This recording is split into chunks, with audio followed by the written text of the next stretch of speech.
watchmen for Israel. We come out here week in and week out to teach and edify our people, so-called blacks, Hispanics, and Native Americans, that we are the true Israelites according to the Bible, right? We're not black, we're not Hispanics, we're not Native American, right? We're not all these bywords that we go by now. Bring this out. Zephaniah 2:1. This is the book of Zephaniah, chapter 2 and verse 1.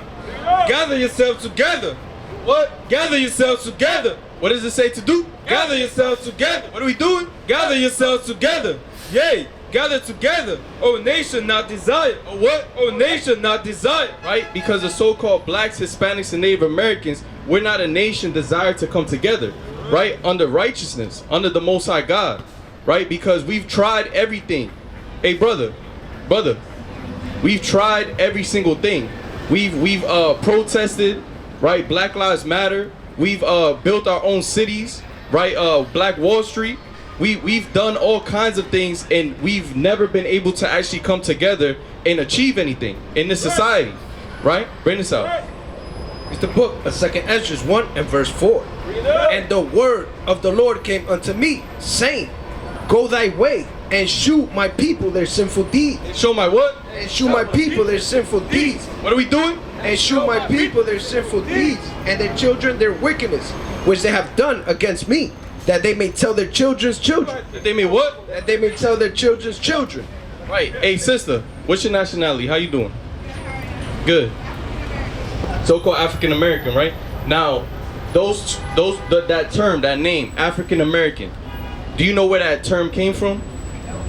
It came from Jesse Jackson, right? In the 1980s, right? About there, 1986, right? Jesse Jackson, that term came about. Before that, it was Afro American, and before that, it was nigger, right? So, Negro, colored, Negro, things like that. But the term African American comes from two different white people: Amerigo Vespucci, which was an Italian map maker that mapped out the Americas, and then Leo Scipius Africanus, who was a Roman general that conquered the land of Ham. So they put those two names together and created the term African American. But how can you be from Africa and America at the same time? You can't. Because if a Chinese man, for example, came here, would he be considered Chinese American, or is he just Chinese? Because Chinese is a nationality, but American is a citizenship, right? It's a citizenship. So you would not be African American. In the Bible, you believe in God, right? Right? Because we up here reading out of the Bible, we preaching about God, and we're trying to tell our people who they really are according to God. Because in the Bible, you will not find the term African American. God does not call us in the Bible African American, right? So we got to find out, what does God call us in the Bible, right? Because man can call you African American. When you go to apply for a job, you see all these check marks. You're gonna put African American, but that's what man that's what man calls you. But we want to find out what God calls us, right? Because that's the most important thing. You said what? Right, we are children of God, but within that, God has made different sets of people, right? Turn this sign around. Because in the Bible, you read about God creating, right, everybody, right? The nations and his chosen people. The children of God have an ethnicity. They have a nationality. They have an identity in the Bible, right? So this is the 18 nations chart. And in the Bible, these 18 nations are named. So God created 18 nations. Let me get Deuteronomy 28 and 32. Is it? No, it's what's the one? He separated the nations. 30 flipped around, right? 32 and 28. 32 and 28. I think I want this one right here. 32 and 7. Yeah, 8. 32 and 8. It's the book of Deuteronomy 32 and verse 8. When the Most High divided to the nations their inheritance. The Most High what? Divided to the nations their inheritance. When he separated the sons of Adam, he set bounds of the people. Of the what? He set bounds of the people according to the number of the children of Israel. According to who? The number of the children of Israel. So he created the nations and separated them according to the number of the children of Israel. right? So he created 18 nations in the Bible, and he chosen one nation out of all of those, which was Israel. Because when you read in the Bible, the Israelites are God's chosen people, right? You read about the Israelites from the beginning to the end of the Bible, right? And that's what we're reading about. The children of God are the Israelites, right? Not all these other nations that that God has created. So we're trying to find out, what would God call us, the so-called blacks, Hispanics, and Native Americans, right? So we got to understand. Let me get Jeremiah 17:4. This is the book of Jeremiah, chapter 17 and verse 4. And thou, even thyself, shalt discontinue from thy heritage that I gave thee. And I will cause thee to serve thy enemies in the land which thou knowest not. For he hath kindled a fire in my anger, which shall burn forever. Right, so God said to the Israelites, you're gonna not know who you are anymore. You're gonna go to a land which you know not, and you're gonna cease to remember who you are. Right? You're gonna not know who you are anymore, and you're gonna go to a land and serve your enemies. Right? That's what happened that's the prophecy that God told to the Israelites. So now, do you remember what happened to us, the so-called blacks, Hispanics, and Native Americans, historically? You ever heard about the transatlantic slave trade? What? You go to school? I graduated. You graduated. In high school or in middle school, you never heard about the transatlantic slave trade? No. You never heard about how the so-called blacks, Hispanics, and Native Americans got here to this land, America? I probably have, but I don't remember. What's your father? African American. African American? Okay. So you never heard about how the African Americans got to America?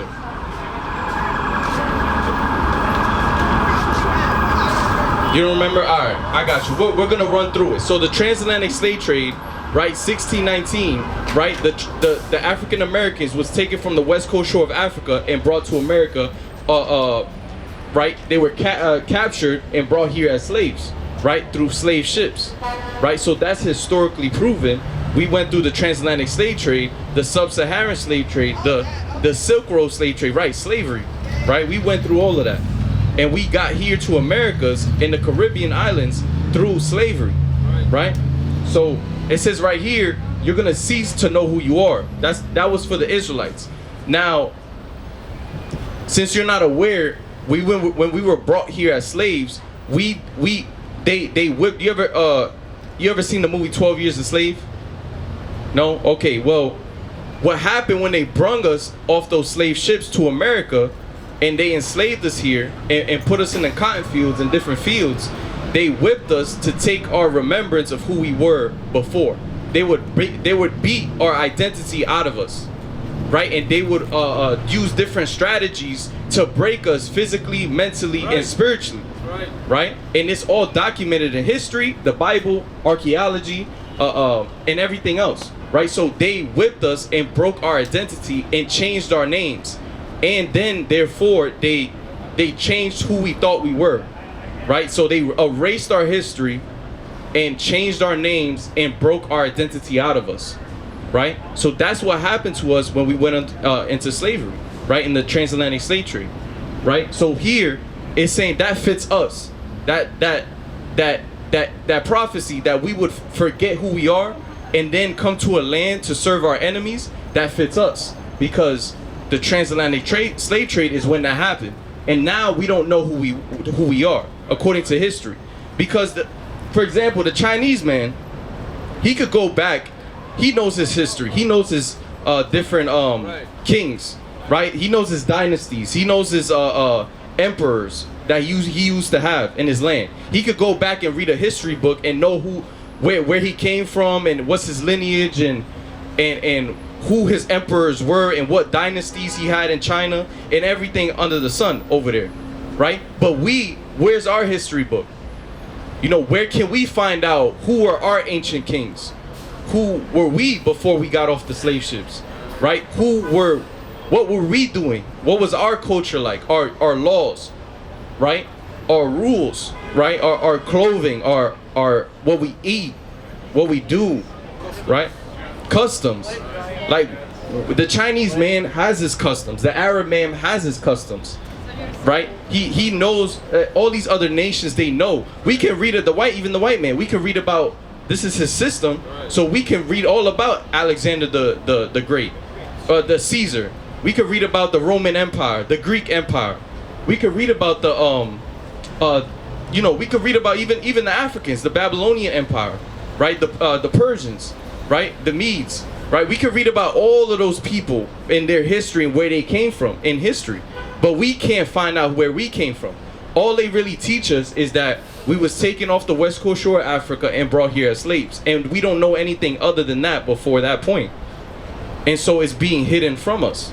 Do you understand, sister? So that's why we're trying to show our people that everything's hidden, but it's in plain sight because it's written in the Bible for us, right? So let's go to Deuteronomy 28 and start at verse 16. It's the book of Deuteronomy. 15. Deuteronomy 28 and verse 15. But it shall come to pass, if thou wilt not hearken unto the voice of the Lord thy God, to observe to do all his commandments and his statutes, which I command thee this day, that all these curses, That all these what? that all these curses shall come upon thee and overtake thee. So you're familiar with the Bible, sister? So you've heard about the Israelites. Moses, how Moses brought the Israelites out of Egypt, right? And delivered them. And then they got out of 400 years of captivity. So then God made a covenant with them, right? He made a covenant and he told them, look, if you listen to me, you're going to have these blessings. But if you don't listen to me, you're going to have these curses, right? So he told the Israelites, if you listen to me, if you don't listen to me, and you don't follow my ways and do my laws and my rules, then I'm going to put these curses on you, right? So let's see, right? Let's see how we're going to find out who the Israelites are today. Let me go at 46. Deuteronomy 28 and verse 46. And they shall be upon thee for a sign and for a wonder, and upon thy seed forever. How much? And upon thy seed forever. Right, so it said these curses are going to be upon the Israelite seed forever. And it's going to be for a sign and for a wonder. Now, what does a sign do, sister? What does a sign do? Did you hear me? A sign. Just a sign. What does a sign do? Yeah, what does it do? Like, if I use a sign, what am I doing? What am I using it for? Like, if I'm using a sign to advertise, what am I doing? I think you just said it. I'm showing you something, right? So I'm giving you information, I'm showing you something, I'm leading you somewhere, I'm giving you direction or either information, or I'm doing something with the sign, right?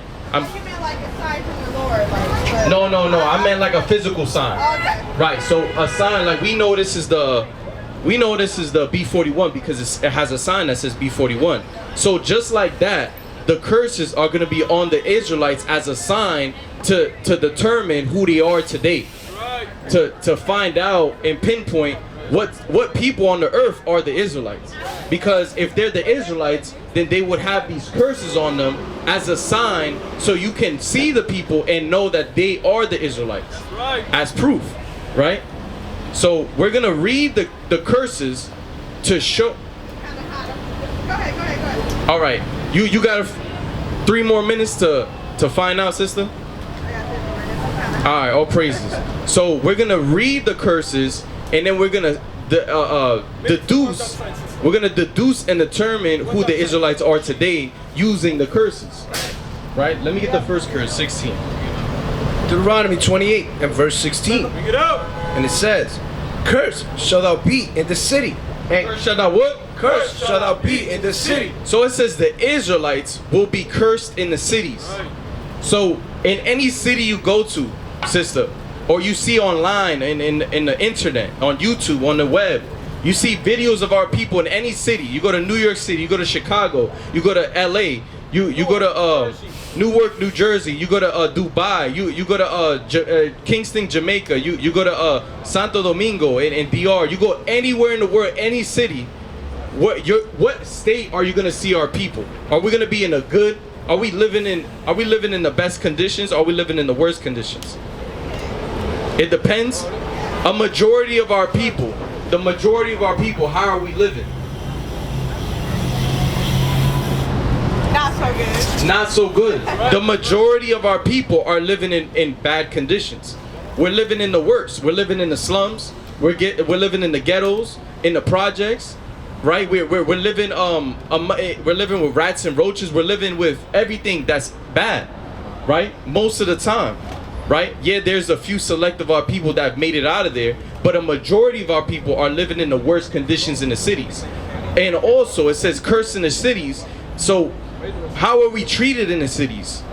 Are we treated good? Do people have the utmost respect for us, or do people treat us with like we're the scum of the earth? Absolutely, like they treat us like we're the scum of the earth, right? They don't have respect for us. The police want to arrest us any chance they get, right? They want to shoot us down, right? We get no respect, right? We're cursed in the cities, so it's in all different fields, right? As well, it's in every place we're treated that way, right? We're living in the worst conditions and we're treated the worst, right? We're, like they say, we're the first fired, last hired, right? So, and we can't seem to get out of that hole that we're in, right? It's because of the Most High. He's put that curse on us, right? So let's continue. Let me get 54. Continue off 16. Select. Deuteronomy 28 and verse 16. Cursed shall thou be in the city, and cursed shall thou be in the field. And cursed shall thou be in the field. So the next curse is that we're going to be cursed in the fields. Now, I know you said you don't really know about slavery, but in slavery, we was whipped and we was put to work. You know about slavery. All right. So we, in slavery, were we in the fields? We was in the cotton fields. We was in the sugarcane fields, right? We was in the gold mines, the silver mines. We was in the different fields, right? And we was whipped. We was beaten. We was in the hot beaming sun, just like now, right? Working for 12-hour shifts and plus, with barely any breaks, barely any water, any food, any nourishment, right? We was dropping dead like flies, right? So that's what they did to us, and then that's what the Most High put on us as a curse, that we will be cursed in the fields, right? No other people were cursed in the fields like we were, right? We, as a majority, were cursed in the fields, right? Let's continue. Let me get 54. Deuteronomy 28 and verse 54. So that the man that is tender among you and very delicate, his eye shall be evil toward his brother. His what? His eye shall be evil toward his brother. So it said we as a people, we used to be tender and delicate towards one another. We used to have love towards one another. We used to take care of each other. We used to be good neighbors. We used to, if I seen you struggling, I would help you out, right? If I seen you needing a place to stay, I would give you a place to stay, right? That's how we work with each other as a people. But now it says we're gonna now have an evil eye towards one another. Now, can you see that happening within our people now? An evil eye, what does that mean? An evil eye. You said what? Monitoring spirits or something? No, not necessarily. It's more so now we now we have disrespect towards one another. Now we don't love each other, right? Well, that's why you got the gangs in different blocks, right? You can't go on that block, you can't go on this block. Our people are always killing each other at a rapid rate. Our people always have beef with each other. Our people always into drama and gossiping. That's because of the evil eye that we have now with under the Most High God's curse, right? So the Most High God has put that spirit on us to now every time a person, our people, anytime for example, a person, one of our people could look at another person and get into a fight with him because he stepped on his shoes or anything, right? Because you're too close to them, because you bumped into them, or because you cut them off in the highway, and then he wants to crash into you. You know, there's all types of scenarios, but that's an evil eye we have towards one another now, right? Because before we didn't have any of that, and now we hate each other. We hate ourselves and we hate each other, and that's why our communities are so dangerous, and they're viewed as that way in the media, and they're made that way to be viewed, right? And that's all due to the Most High cursing us, right? Read. So that the man that is tender among you and very delicate, his eyes shall be evil toward his brother, and toward the wife of his bosom. And toward the what? And toward the wife of his bosom. And our men are going to have evil eyes towards our women and vice versa. Right? Our men now have evil eyes towards our women. How can we see that now, today in 2025? Right? We see that with the baby mother, baby father drama.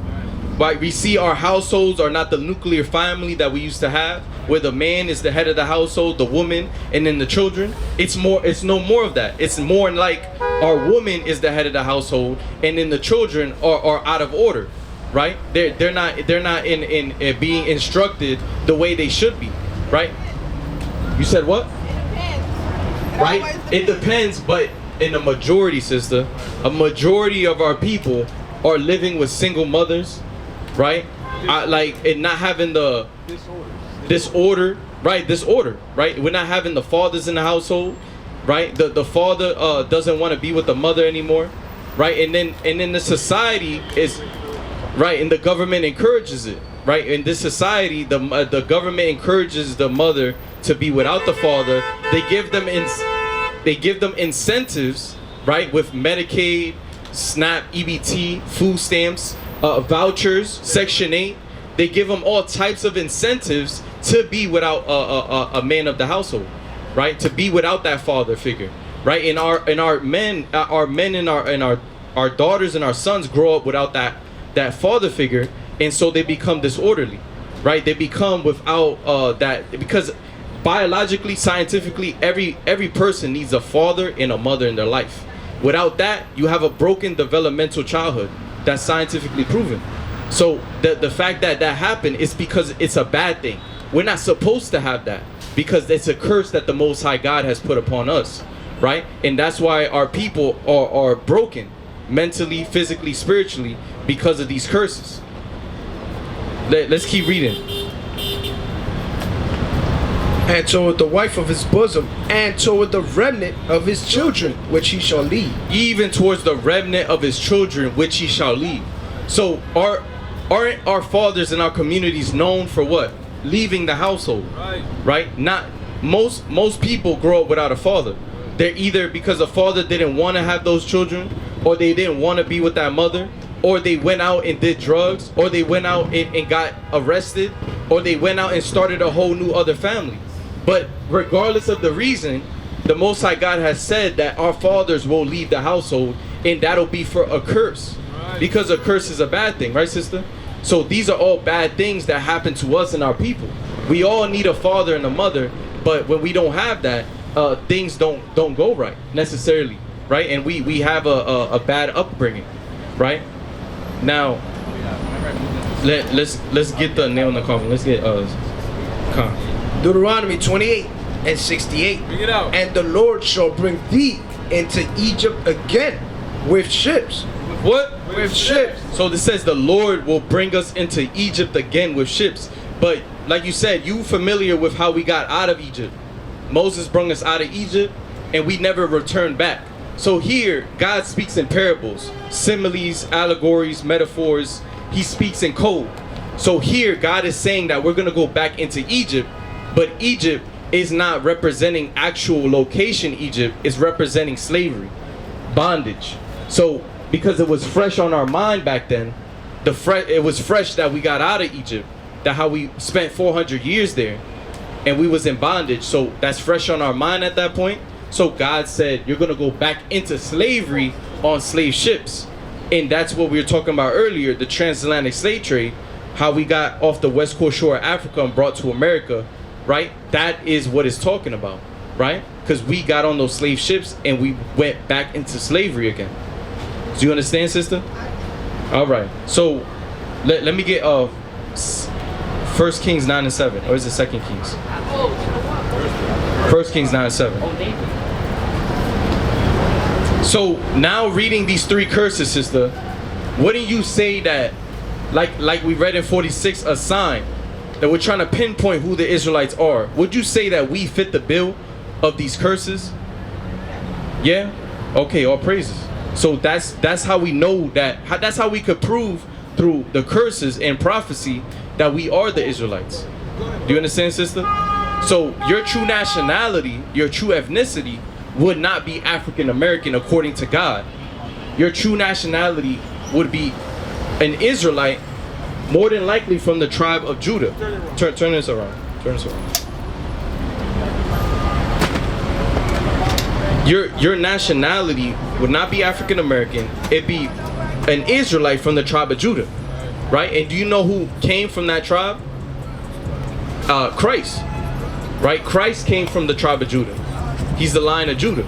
So Christ came from the tribe of Judah, and so you directly come from the lineage, the bloodline of Christ himself, right? Because Christ is an Israelite as well, right? Let's bring this out. 1 Kings 9:7. This is the book of 1 Kings chapter 9 and verse 7. Then will I cut off Israel out of the land which I have given them, and this house which I have hallowed for my name. Right, so it says, then will I cut off Israel from the land which I have given them. So what land, if we're the Israelites, where should we be on the earth right now? Like, what's the land named after us? Where do those Jewish people stay? You don't know about like geography and you know the Jewish people? You don't know? All right, well, Israel, you know about the country Israel, right, in the Middle East. So we're originally from there and we're supposed to be there, right? But the Jewish people, the Israelis that stay there now, they're not Jews by blood, they're Jews by convert. That's why they're Jewish people, right? So it says, I will cut off Israel from the land which I have given them. So we were given that land, but God has cut us off from that land. And that's why we're here now, dispersed around America in the four corners of the earth. Do you understand, sister? You said what? There's a purpose to it? Dead wrong. Is there a purpose? Are you asking? There is, right? So what do you feel like the purpose of all this is? You said what? Like only God knows. Feel like only God knows? But we know. We know God said it in the Bible what this all means to us. What it should mean and what it should do. Right? Because God has gave us instructions in the Bible to understand our fate. To understand why we're here, who we are, and why we're doing what we're doing and what has happened so far. So God has given us instructions on how to go about and understand how the world is and how we are and what we should be doing about it. You understand? So let's continue on this. Continue. From the top? Just wait. Okay. Which have hallowed for my name will I cast out of my sight, and Israel shall be a proverb and a byword among all people. Among all what? Among all people. So Israel will be a proverb and a byword among all people. Right? So a proverb is a wise saying. It's like all black people love is watermelon and fried chicken. Right? That's a proverb. That's a wise saying. Because it's made to make fun. It's a metaphor. It's a simile. A stereotype, exactly. Right?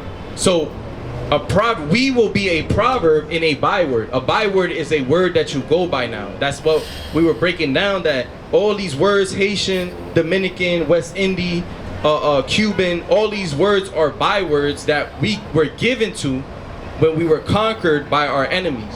We were conquered, and then you know what they say in history, the man who conquers is the person who gets to write history. Right? So he rewrote our names. Right? He rewrote our names, gave us these names, and these are bywords that we go by now. But what we're breaking down is that we would not be called that. We'd be called an Israelite, right? Because God cut us off from that land because we didn't listen. Like we read in the curses, if we don't listen, then we're going to be cut off, and we're going to be put these curses on us. Do you understand, sister? All right, let me get Hosea 1 and 10, or 1 and 9, and let me get Lamentations 1 and 15. Because we're going to understand the purpose of all of this.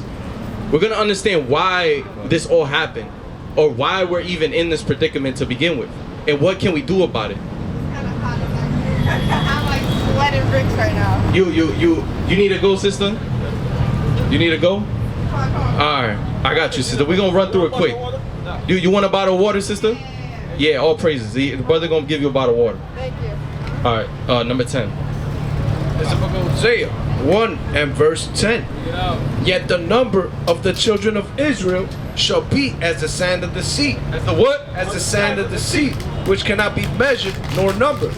And it shall come to pass that in the place where it said unto them, ye are not my people, They are said unto what? ye are not my people. So in America, aren't we told, sister, that we're not the people? Aren't we told that we're nothing? We're the scum of the earth, that we're the lowest of the lowest, that we're just niggers and spicks, and we're just nothing, right? Aren't we told that in America? Right, we're told that. Now it says what? Read it again. And it shall come to pass that in the place where they were said unto them, ye are not my people, there it shall be said unto them, ye are the sons of the living God. Ye are what? Ye are the sons of the living God. So in the same land in America where we're called nothing, where we're called that we're not the people, that we're the scum of the earth, that we're nothing, it's in this same land we're going to be told that we are the children of God. That's right. That we are the true Hebrew Israelites according to the Bible. That's right. That all the covenants, the giving of the law, everything pertains to us. That we are the chosen people of God. That's right. And that's what it's happening right now. Because we're not the only ones doing this. There's hundreds of camps in America, right? Hundreds of people going out spreading the truth about who we truly are. But it's all been hidden under, this society, America, in the white man's system, in his schooling, and everything that he's done to hide the truth, right? Through hundreds of years of slavery and the beatings and the mental games and everything that he's done. It still is going to be told. It's still going to be fulfilled that we're going to come together and we're going to understand who we are according to the Bible. Right? So that's the purpose of all of this, is to come back to God and repent and seek his face again, right? To come back and know who you are, because if you don't know who you are, you don't know where you're going to go, right? Like they say, because if you know who you are and you follow God's law, statutes, commandments, you're going to be able to come back to him and be saved in the last days. That's right. So let's get this. Let me get 1 and 14. 14 come. Lamentation chapter 1 and verse 14. The yoke of my transgressions is bound by his hand. They are rough and come up upon my neck. He have made my strength to fall. He have what? He have made my strength to fall. So the yoke of my transgressions is bound by his hand. The Most High God is saying that everything that we've done, our sins, is all bound by his hand. Right? He's the one who's put us in this predicament. He's the one who sent us here as slaves, and that's why we're cursed now. That's why we live in the worst conditions. That's why we get shot in the streets. That's why we dying at a rapid rate. That's why we hate each other. It's because the Most High God has done this to us. Nobody else. Right? Read. The Lord have delivered me into their hands, far from whom I am not able to rise up. The Lord have trodden underfoot all my mighty men in the midst of me. He have called an assembly against me to crush my young men. The Lord have trodden the virgin, the daughter of Judah, as in a winepress. Read on. For these things I weep. My eye runneth down with water, because the Comforter that should reveal my soul is far from me. My children are desolate because the enemy prevailed. Right, so the Most High God has made the enemy to prevail against us, right? The enemies are, like we read, the people who put us into slavery, right? All these other nations, right? So-called white man, so-called Arab man, Chinese man, all these people are biblically our enemies because they hate us. They hate us. So we're going to find out, sister, now that you know, what's your true nationality according to God? From Judah. From a what? From Judah. From Judah, right? But that's your tribe. You're an Israelite. Israelite from the tribe of Judah. That's right. Right? So now that you know that, we're going to see what you must do as an Israelite to reverse all these curses, to reverse the state of our people. Right? Let me get Deuteronomy 10 and 12. It's the book of Deuteronomy 10 and verse 12. And now Israel, what do the Lord thy God require of thee, but to fear the Lord thy God, to walk in all his ways, and to love him, and to serve the Lord thy God with all thy heart and with all thy soul, to keep the commandments of the Lord To do what? To keep the commandments of the Lord. What must his sister do? To keep the commandments of the Lord and statutes, which I command thee this day for thy good. So what must you do now as an Israelite, sister? Keep the commandments of the Lord. Keep the commandments of the Lord, and to fear him and love him and do all his ways. So do with all your heart. So now, sister, do you know what are some commandments? Do you know some commandments, sister?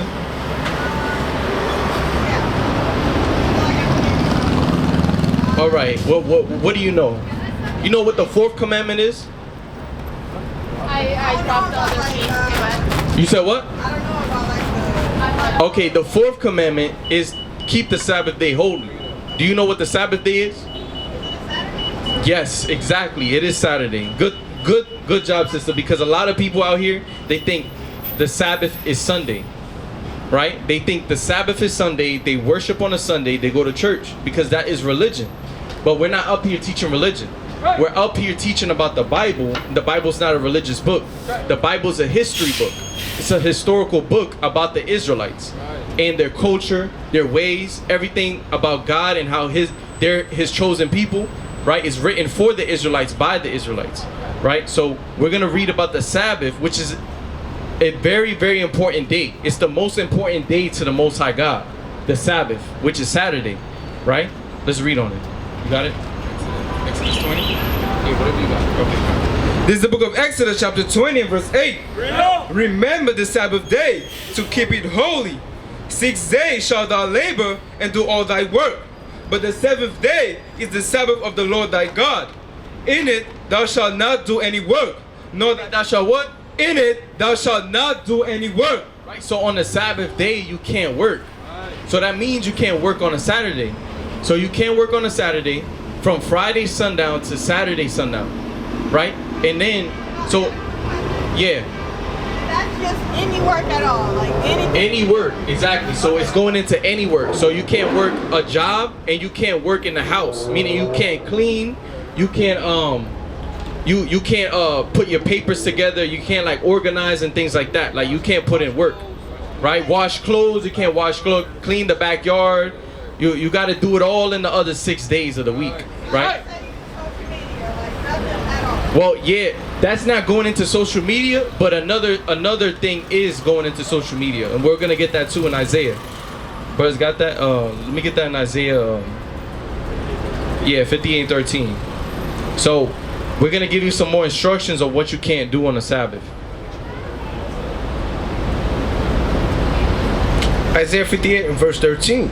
If thou turn away thy foot from the Sabbath, from doing thy pleasure on my holy day, and call the Sabbath a delight, the holy of the Lord honorable, and shall honor him, not doing thy own ways. Not doing thy what? Not doing thy own ways, nor finding thy own pleasure, nor speaking thy own words.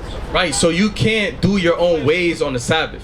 The day is the day of the Lord, right? So the Sabbath is a day to honor the Most High God and do his ways, right? So you can't be on social media, can't do your own pleasures. So that means you can't go play basketball, play video games, you can't watch a TV show, you can't be on social media scrolling, you can't do whatever is pleasurable to you. You can't have sex, you can't do any of that. Because the day is a day of the Lord. You can only be within scripture, learn more about the Most High God, prayer, right? You gotta give the day, it's a day of rest, right? Because on the six days, God made the heavens and the earth. But on the seventh day, he rested, right? And he hallowed and made that day holy. So he rested. Imagine that. Imagine the Most High God, right? And he doesn't, sister, you hear me? So imagine that. The Most High God, right? Almighty, all-powerful, all-knowing, omniscient, everything. He rested on the seventh day. He doesn't need to rest. So imagine the Most High God rested. How much more us we need to rest?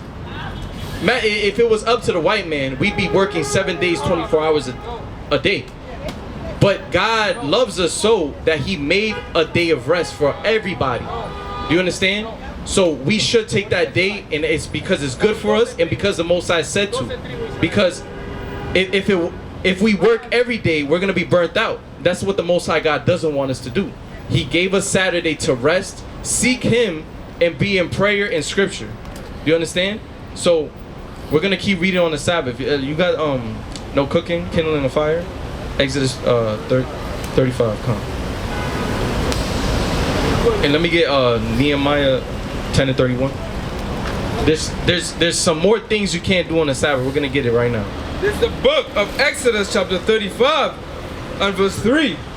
He shall kindle no fire throughout your habitation. He shall what? He shall kindle no fire throughout your habitations upon the Sabbath day. So you can't kindle any fire throughout your habitations. Now that's going into cooking. It's going into cooking, because going into cooking, you gotta work to cook. You gotta chop up the onions, the cilantro. You gotta prepare the rice. You gotta season the meat. You gotta cut the meat. You gotta cook it and fry it on the pan, right? You gotta do all kinds of things to cook, right? So you can't turn on the stove. You can't use your air fryer. You can't use your microwave, your oven. You can't do any of that. So you can't cook on the Sabbath, and you can't turn on any fire, right, to cook, right?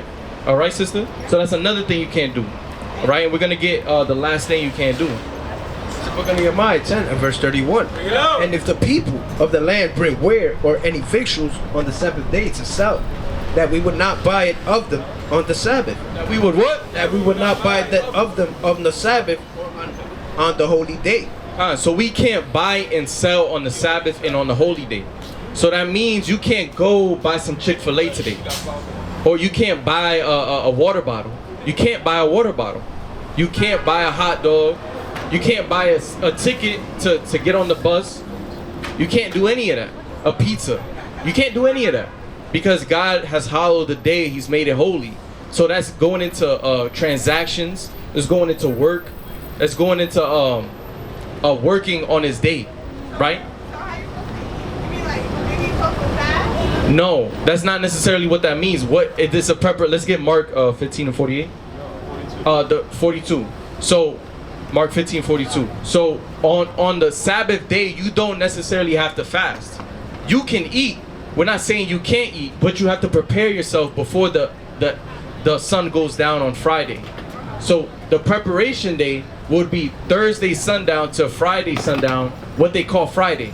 So you gotta prepare on a Friday. You can cook a meal on a Friday and leave it room temperature, or you can even have some salad on a Saturday. You can have some salad, some fruits, make a sandwich, eat some yogurt, cereal, right? Fruits. You can do all of that, right? Make sure you got your water bottle for the day filled up, your bottle, right, that you fill up and stuff, right? You do all of that to prepare for the Sabbath, right? Because we're gonna get it right now. Bring this up. This is the book of Mark chapter 15 and verse 42. And now when the evening was come, because it was the preparation, that is the day before the Sabbath. The day before the what? The day before the Sabbath. So that's the day before the Sabbath is the preparation day. So you have to prepare yourself. So that doesn't mean you have to fast. You can eat, you can drink, you just have to prepare yourself ahead of time, right? Prepare all your meals, prepare your water, your juice, whatever you want to drink, prepare it, right? And then you can eat and drink on that day. But you just can't cook on that day. You can't buy and sell. Do you understand, sister? So that's a very, very important commandment of the Most High God, right? That's the most important day to the Most High God. It's Saturday. It's the Sabbath. All right. So my time is up. We got a flyer for you. We got a flyer for you, sister. My time is up. If you want to stay, another brother could even give you more commandments. Actually, before you go, sister, I'm gonna give you one more commandment. This is very important for women, right? Let me get Deuteronomy 22 and 5. This is the book of Deuteronomy, chapter 22 and verse 5. The woman shall not wear that which pertaineth unto a man, neither shall a man put on a woman's garment. So, okay, keep reading. So, now you good. For all that do so are abomination unto the Lord thy God. So it says a man shall not wear that which pertain on to a woman's garment. So, sister, if we were all up here wearing dresses, would you take us seriously? No, exactly. So, let me say that. Honestly, I mean, if you're smart. come on, sister. Okay. Come on, sister. No, you would not take us seriously up here with dresses and miniskirts. You would not. Because we're talking about the Bible, we're talking about God, and we're out here, you know, preaching these things that are contrary to God, right? So it says, and then it says in the beginning, a woman shall not wear that which pertain unto a man. So just like we do you know what it means by that? Like what is a man's garment that a woman can't wear? Like what it that should not wear? Soup? I don't know. So pants, sister. Pants, exactly. You're wearing pants right now, sister. Pants were made for men. Pants were made for men. Back then, in the ancient world, the Levitical priests, right? The priests would wear pants because they wouldn't have just to have, yeah, even this lady with the dress, right? You're, as a woman, you're supposed to wear a modest dress, but the pants were created in the ancient world for the priests, so you wouldn't be able, as they walk up the altar, you would not be able to see under their you said the tunic, right? And also to not, you said what? You said what? All men wore pants. All men wore pants. All men wore pants. So pants were made for men, right? So women cannot wear that which pertain unto man, so which is pants. So as a woman, you have to wear a dress. You have to wear a modest dress, sister. Not a skinny, skimp tight dress, a mini skirt and things like that. It has to be modest. Let me get Tobit. You got that? Yeah, Khan. And let me get Tobit. Is it Tobit? Salaki, let me just get this. This is the book of 1 Timothy chapter 2 and verse 9. In like manner also that the women adore themselves in modest apparel. In what? In modest apparel, with shamefacedness and sobriety, not with broad hair or gold or pearls or costly array. So I wanted Titus 1:9. So you have to wear modest apparel, sister. So you wearing pants today, now you know. From now on, try your best, sister, to get some dresses, right? And that's not to say you can't wear pants at all. You can wear like leggings under your dress. If it's wintertime, you can wear pants under your dress. But you have to have a dress over the pants, which is what considered pants. Leggings, pants, you know, in the wintertime, so you sisters don't get cold, right? So you can wear that under, but you have to have a dress over it, right? It has to be modest. You understand, sister? So that's a commandment of God. That's a very important commandment for women, right? Is that what I wanted? Or is it? What's the other one about Tobit? Is it Tobit? About the woman modest. Is it Titus or is it Tobit? Modest and shamefaced. Nah, it's not that one. There's another one though.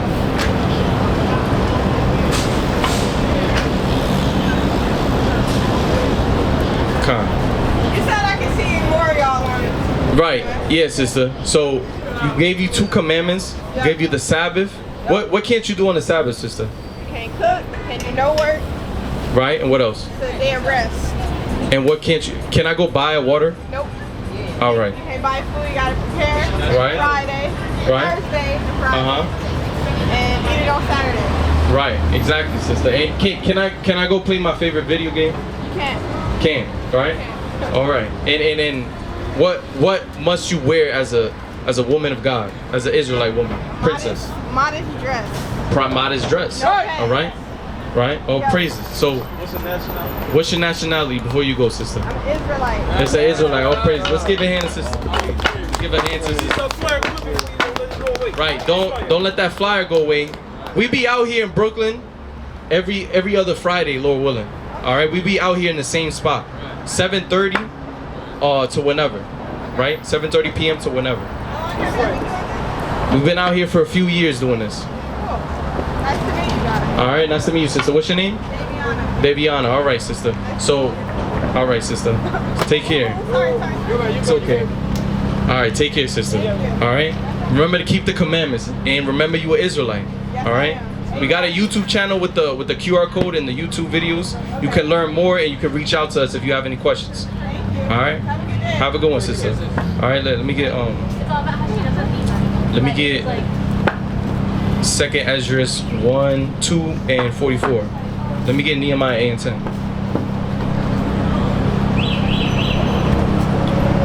Nehemiah, right? Nehemiah 8 and 10. It's the book of Nehemiah 8 and verse 10. Then he said unto them, go your way, eat the fat, and drink the sweet, and send portions unto them for whom nothing is prepared. For whom what? For whom nothing is prepared. For this day is holy unto our Lord. What's the Sabbath? For this day is holy unto our Lord. Neither be ye sorry, for the joy of the Lord is your strength. For the what? For the joy of the Lord is your strength. For the joy of the Lord is our strength, right? Coming out here doing the work, right? Edifying our people, edifying, like just now we edified a humble sister. She heard, she hearkened, she listened, right? She was humble. She understood the commandments. She understood how we Israelites, right? And Lord willing, that sister, Lord willing, the Most High give the increase, right? And that sister come back fully into the truth, and she repents, right? Let's read this. This is the book of 2nd Ezra, chapter 2, and verse 44. So I asked the angel and said, Sir, what are these? He answered and said unto me, these be they that have put off the mortal clothing. That have what? That have put off the mortal clothing and put on immortal, and have confessed the name of God. Now they are crowned and receive palms. They said, then said I unto the angel, what young person it is that is crowned them, and giveth them palms in their hands? So he answered and said unto me, it is the Son of God. It is who? It is the Son of God, whom they have confessed in the world. Then began I greatly to commend them that stood so stiffly. That stood so what? That stood so stiffly. What are we doing? That stood so stiffly for the name of the Lord.